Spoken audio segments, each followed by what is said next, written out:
Hello, Day. O, ano yung hawak mo, Day? Manggulay sa... Ha? Bakit? Hello po. Manggulay ka? Ano ko yung maggulay? Pinang ko. Maggulay ka? Oh, wait lang. Halika. Bahay niyo to? Bahay niyo? Mukhang kangkong? Bakit? Ulam? Oh. Hello po. Bahay niyo? Anak niyo? Apo. O sige, saan ka mga kangkong? Dito? Ano yan? Ah, agsulat. Halika, kuha tayong kangkong. Tara, ata tayong mga kangkong. Dito? Tara, samahan kita. Kuha tayong kangkong.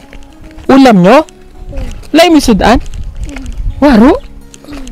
Oh, okay. Tara, samahan natin yung bata. Kasi may nakita kami ano dun eh. Bahay. Nasalubong ko ang batang ito nang kami ay papunta sa bahay nila Erna. Mangunguha daw siya ng kangkong dahil nagugutom na daw siya. Paalis ang kanyang lolo at lola at papunta sa kanilang bukid. Kaya wala pa daw siyang pagkain.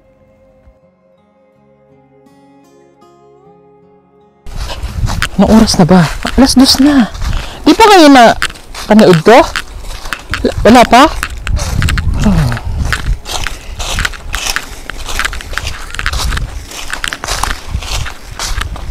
Saan tayo kukuha ang kangkong?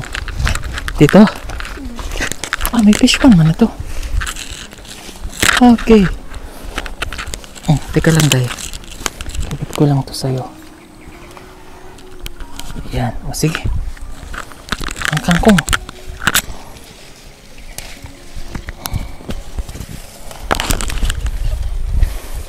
Tulungan na kita, Day. Iuulam nyo to, Day? Masarap to eh, adobo.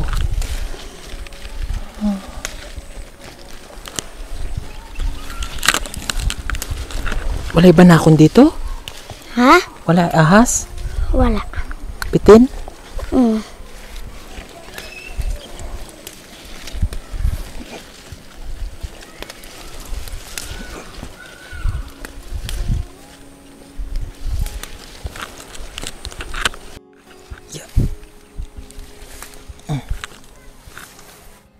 Siya ang batang si Baby na 10 taong gulang.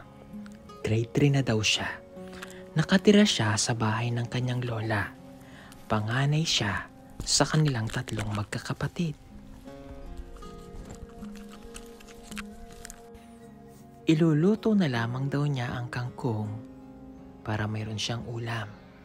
May kaunti daw sila pang bigas na natitira at yun ang isasaing niya.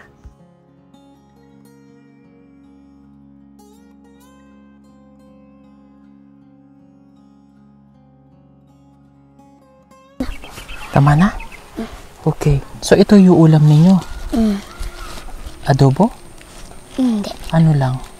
Sabaw? Law yun. Law. Oh, wali ka na. Okay na yan? Oh, tara. Una ikaw.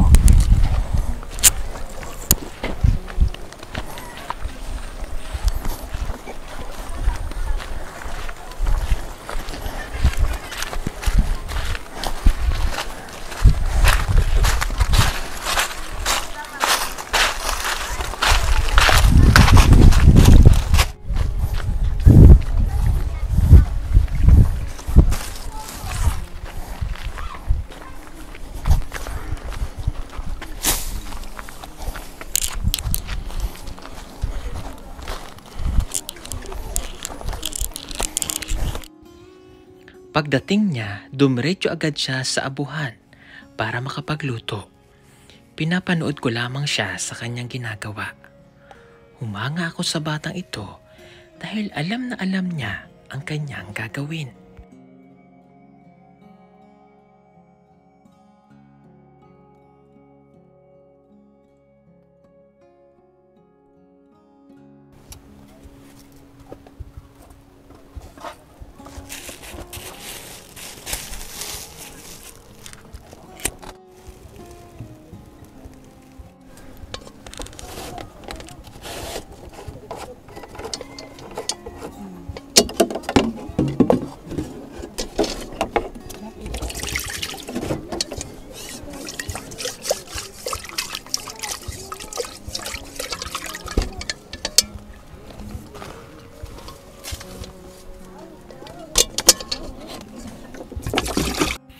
Naglagay siya ng tubig sa kaldero at isinalang sa tungkok. Pinapagmasdan ko lamang siya sa mga susunod niyang gagawin.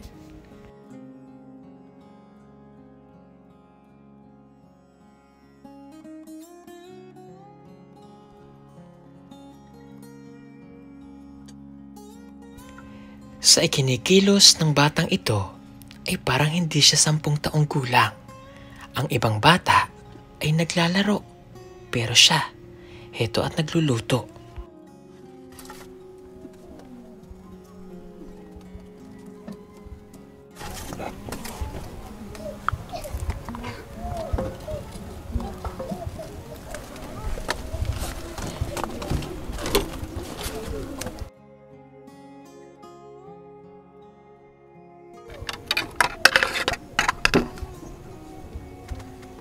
At sunod naman niyang hinimay ang kangkong. Nakakatuwa talaga ang batang ito.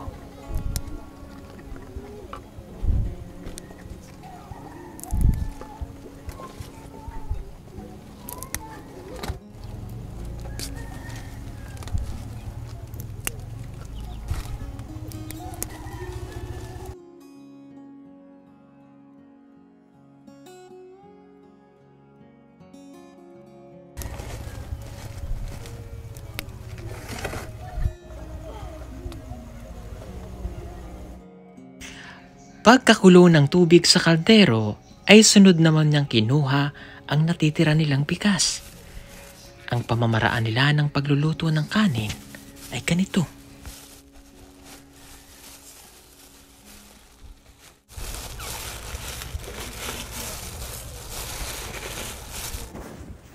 Hindi na niya hinuhugasan ang bigas at diretso na ito sa mainit na tubig. 2 taka lang iniligay niya. At sapat na daw iyon para sa kanila hanggang mamayang gabi.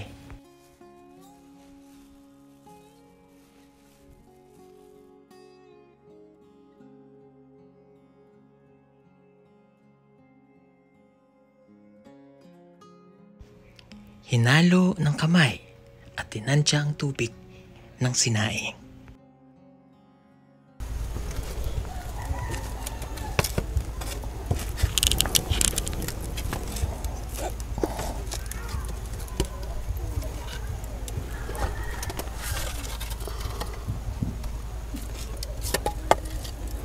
Yun kasi yung nakita namin itong bata na ito. No? Papalapit pa lang sana kami dito sa bahay nila. Nakita ko ito kasi nadaanan namin. So, mangunguha nga daw siya ng kangkong at yung kangkong ay yung kanilang gagawing ulam. 2:00 na po. 2:30 na ng hapon. Hindi pa sila kumakain. So, itong ganitong edad, nakakatuwa na makakita ka ng ganitong bata na marunong na magluto, maasahan na ng kanyang pamilya, at napakabata pa nito. Okay. Anong pangalan mo, Day? Bibi po. Bibi. Bibi? Pila edad mo, Bibi? Na 10. 10 years old. Diba? Sa edad na 10 taon.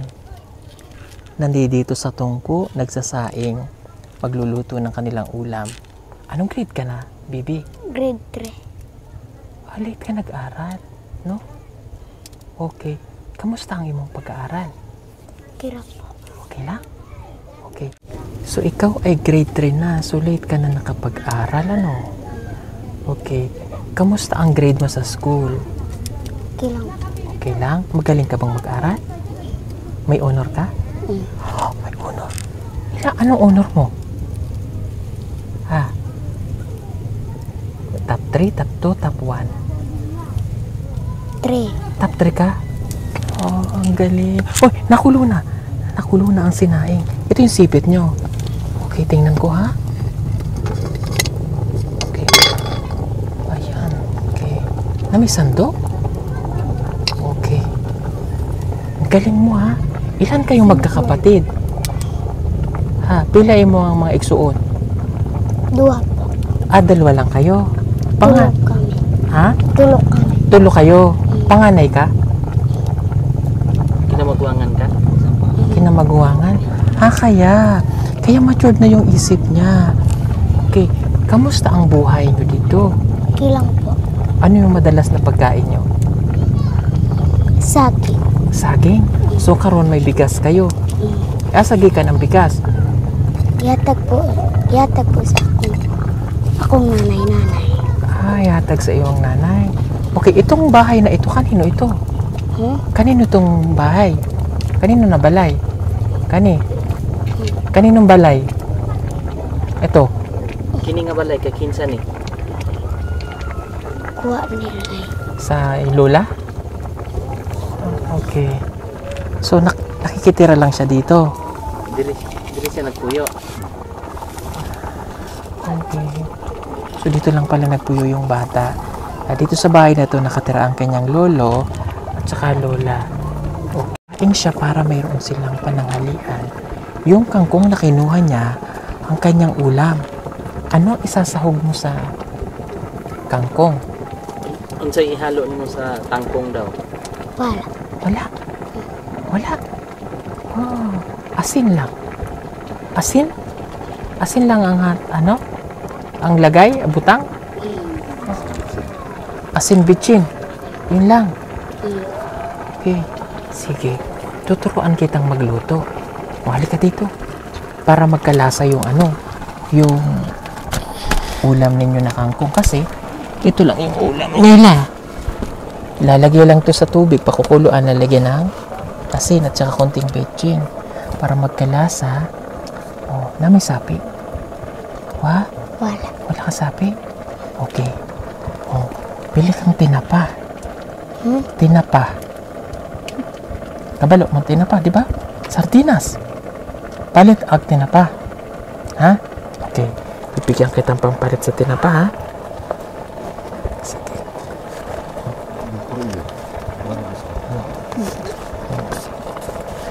Punta ka sa tindahan. Palit kang tinapa. Okay? Ako muna magbantay ng sinaing mo. Ha? O sige. Daghan ang tinapa. Ano pa kailangan mo? May kape ka? Wala. Sukal? Wala. Okay. O sige, palit ka kailangan mo. Ha? Sabahan ka ni Kuya Eli. Ha? Ako muna magbantay ng sinaing mo, ha? Okay, sige. Maluto na ba? Habang wala pa siya, kasi siya yung magluluto ng pagkain nila.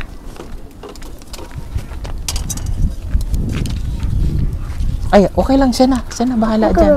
Okay, tago muna kayo.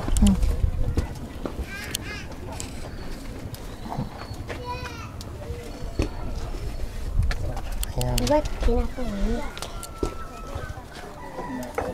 Okay. Ito po yung napakaliit nilang bahay. So, kubo ito. So, bahay talaga ito ng mga katutubo. Tapos, yung kanilang paligid, yung mga trapalangan dito. No? Ganyan lang, no? Maliit lang yung kanilang bahay po, mga kababayan. So, tingnan ko ulit yung sinaing habang inaantay ko si baby. Ang cute ng sipit nila, oh. Ito yung ginagamit po nilang pansipit. Lapit na yan. No? Samantala, si baby naman ay nasa tindahan na. Alam na rin niya ang mga kailangan niya sa bahay na kanyang bibilhin.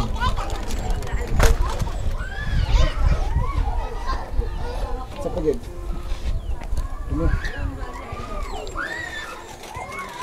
Sini.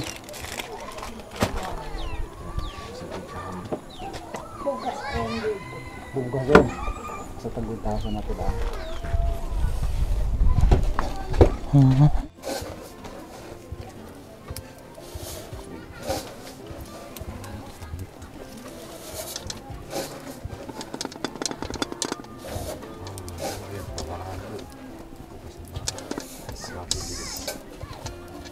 Kabayaan mo.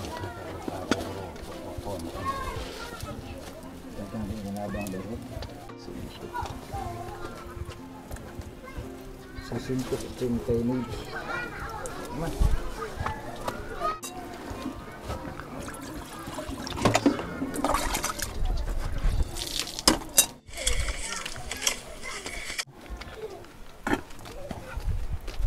Dito na sila. Okay. Wow, ang dami nang nabili. Oh, ang dami nang napalit. Halika. Halika na. Ay, ang daming tinapa. Dami mong nipalit, no? No? Oh. So, yan, ang dami mo nang napalit. Palit ka ng sardinas. Ayan. May bugas. Ano pa to? Mantika, bulat. Oy. Ayan, may sardinas ka. Healthy naman yung ulam mo ngayon, Tangko. Nag-init na ako ng tubig. Oh. Oh, ito na. Ininit ko na yung tubig, oh. Oh, tanaw mo to. Oh. Ayan. Ngayon, ilalagay natin tong kangkong. Oh. Lagay natin ang kangkong. Oh, dito ka harap para maturuan kita magluto. Pero marunong ka magluto, di ba? Kabalo mo. Ayan na, bulak na to. Oh. Asan mong asin? Oh, butangan mo ng asin.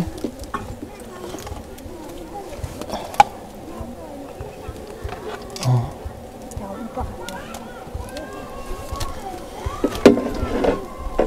Nakakatuwa yung bata. Okay.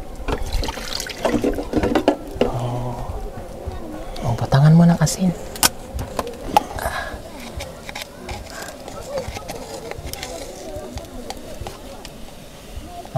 Okay. Okay na yun. Ayan na. Yeah.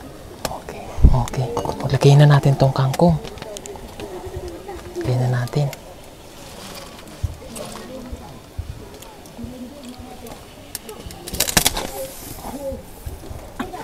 Tayo yung kutsara, Bi. Ayan.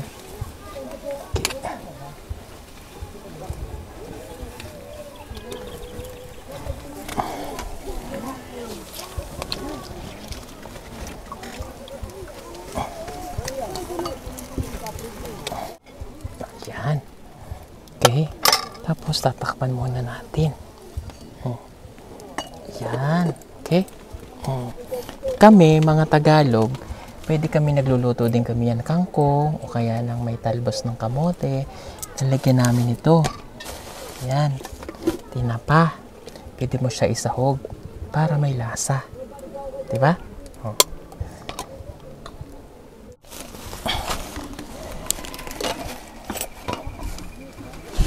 Mainit.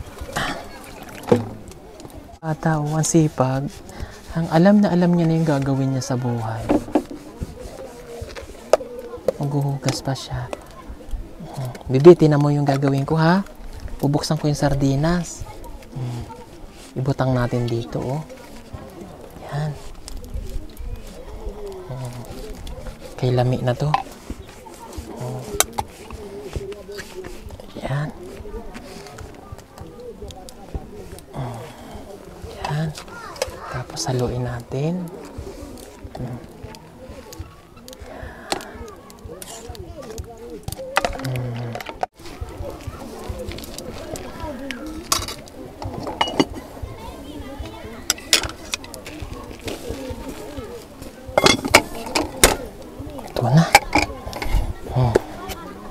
Kakain ka, Gang? Kaon ka? Okay. Sige. Hugasan mo muna yan. Sipag niya, no?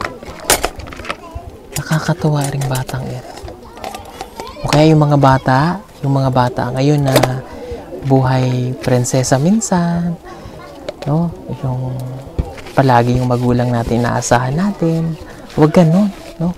Sana maging magandang ehemplo itong bata na to, si Bibi, no? Sa mga kabataan ngayon na palaging cellphone ang hawak, naglalaro, di tumutulong sa magulang. Tingnan nyo si Bibi, oh. Napakabata niya pa pero yung mindset niya, kaya niya nang gumawa ng mga gawaing bahay.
po mga kababayan, mula sa paghuhugas niya ng pinggan, talagang makikita mo na yung bata ay marunong.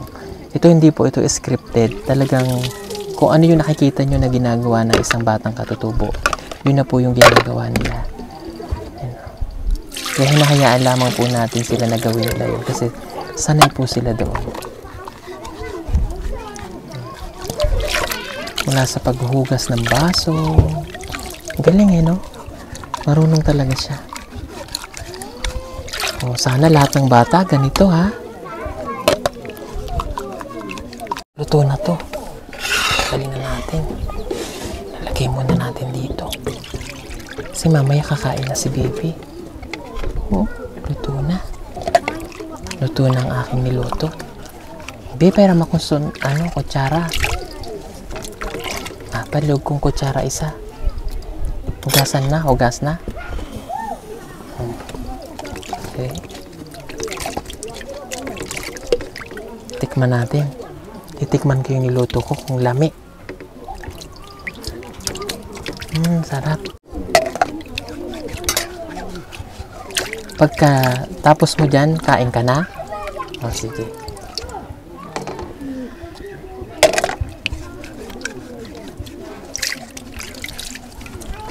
Saan ikaw naigib ng tubig? Diyan? O, sige.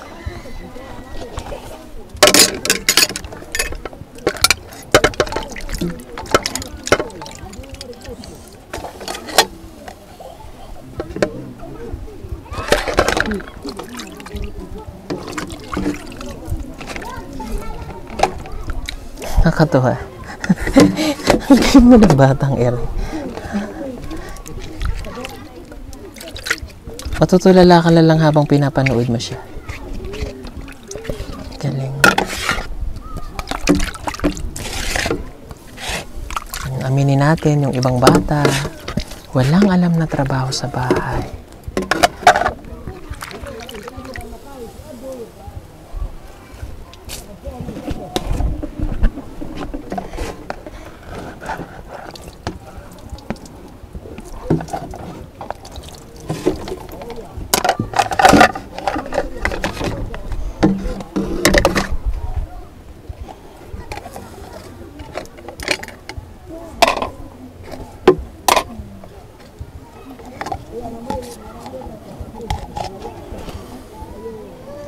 Ito nila inilalagay.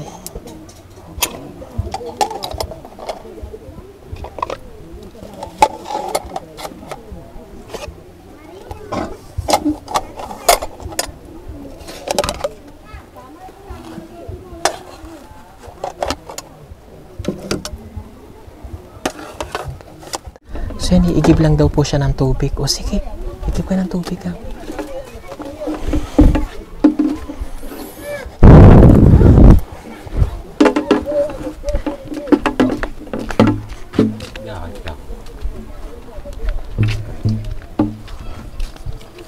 Okay. So yun nakakatawa yung bata, grabe. Ang galing niya. Can you imagine yung ganong edad? Although, mayroon namang marami din naman na gumagawa ng ganito na mga bata, palalo sa probinsya. Sorry po, mausok.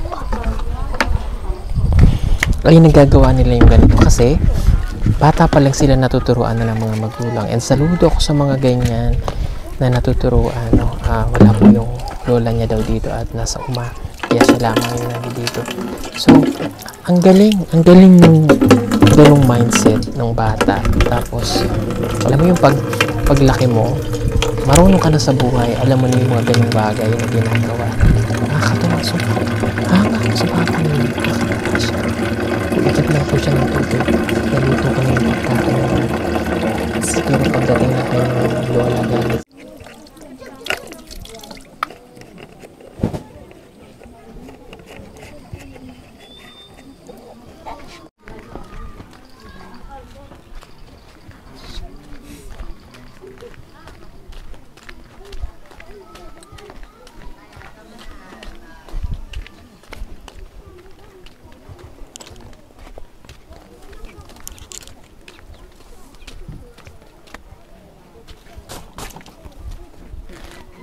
Kain ka na. Kaon ka na. Oh, ka. Kuha kang plato mo. Kuha kang pinggan.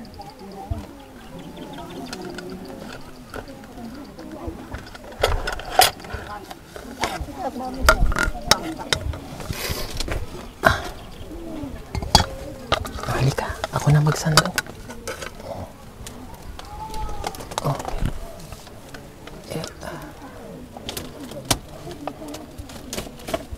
Baka hindi niya maupos.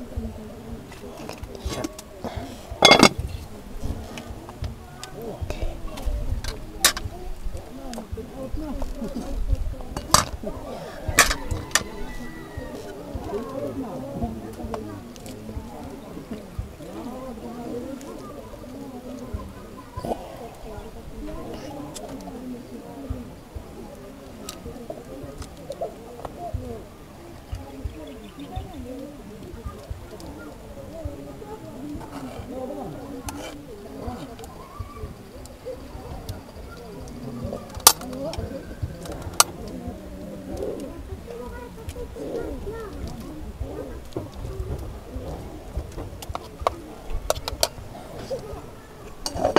Halika, dito ka.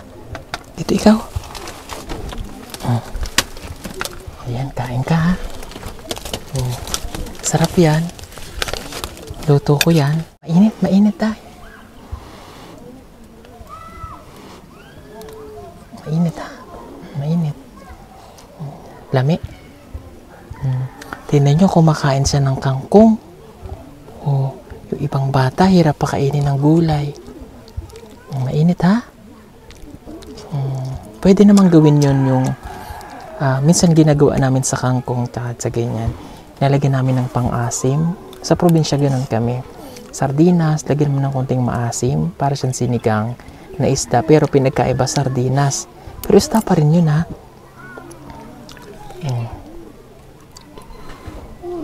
Asa mo gikan kanina? Naglaro ka lang?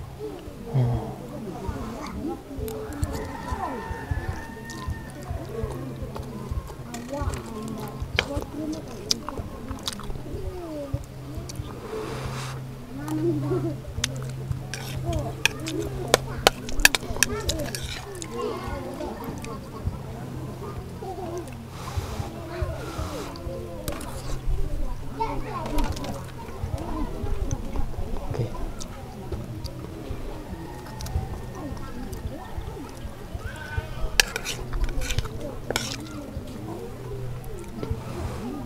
Pag-eskwela ka, Octaro nga. Anong gusto mo pagdako? Anong pangandoy ni mo pagdako? Maging ano ka? Teacher? O police? Doktor? Anong gusto mo? Hindi gusto nimo pagdako daw. Kung mahuman kag eskwela. Kasi mo gusto pangandoy. Teacher. Teacher? Very good. Si Chabilita, ilang taon na to? Kasi itali niya to. Pero mas mature dyan, no? Alam mo, iba talaga yung mga panganay. Mas mature silang mag-isip. Sarap? Pag napasok ka sa school, anong baon mo? Wala? Hindi kami magbabaon. Hindi kayo nagbabaon. Bakit? Walang baon? Ano lang baon sa school? Waro? Uwi ka lang dito kakain? Okay. Pero nakakaintindi siya ng Tagalog ha. Grade 3.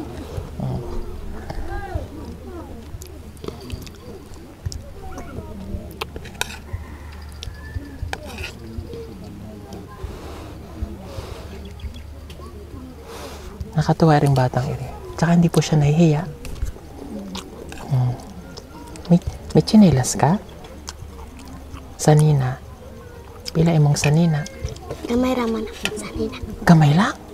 Gusto mo maraming sanina? Palit ng kitang sanina pagbalik ni Kuya. Hindi mo pala ako kilala. Ako si Kuya Paul. Na? Ikaw si Bibi.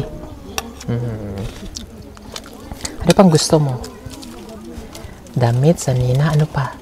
magpapasok ka na ulit susunod na August. Gusto mo yung bag? Bag? Sapatos?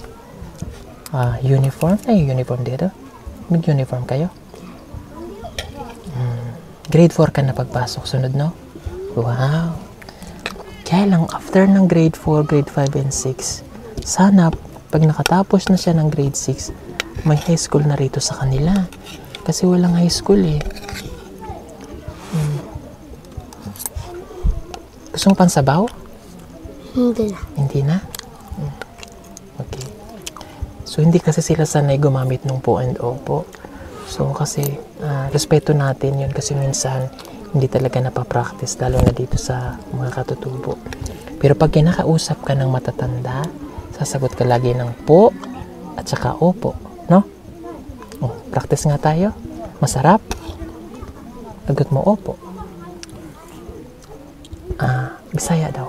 Kanang sa Tagalog manggod, naa sila'y upo, kuminti.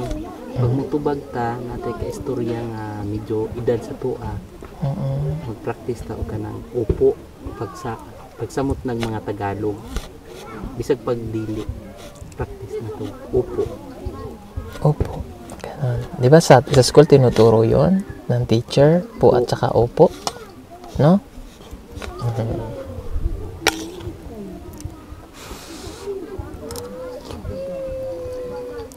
Galing. Busog ka na? Okay. Mas matured siya kay Chabilita. No, si Chabilita kasi, although masipag si Chabilita ha, magaling mag-aral yung batang yun. Pero yung way ng pagkilos, matured siya. 10 taon na eh. Naalala ko yung kapatid ko sa kanya, si Princess. Ganyan siya ng bata, yung kapatid ko. Magaling na maglaba, nangangahoy. Lahat alam niya na.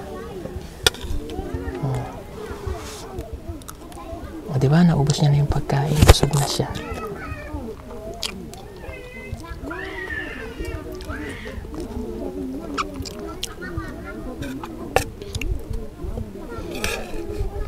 Okay, so ikaw pala ay dito lang nakatira sa bahay ng lolo and lola. Ang parents mo, saan nagpuyo ang imong magulang? Mga ginikanan? Doon. So dito ka na lang tumira sa bahay ni lola. Okay. Ayun, naubos na niya. Naubos niya na ang kanyang pagkain.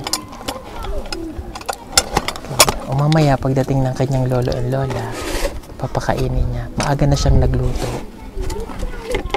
Kasi wala silang kuryente. Laki kuryente. Wala. Bibi, wala kayo kuryente? Okay, that's why kaya maaga po siyang nagluluto. Kasi mamaya, para pagdating ng lolo niya and lola galing sa uma, may pagkain na sila. Busog ka na? Nakainom na siya ng tubig.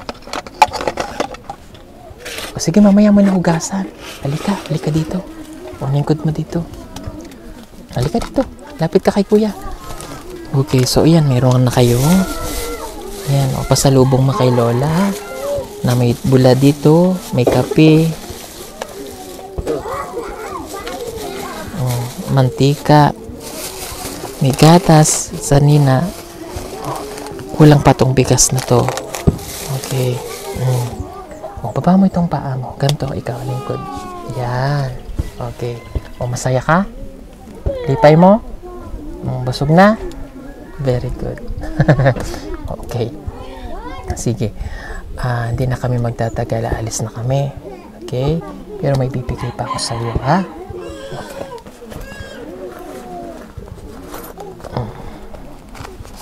So, kunin mo itong, ha? 4,000, ha? Para may pambaon ka or bili kayo ng bigas ni lola. Pagdating, ha? Okay, tapos, ingatan mo, ha? O, kunin mo na. Thank you. Magaling. Thank you. Saya ka na? Happy ka? Over tayo.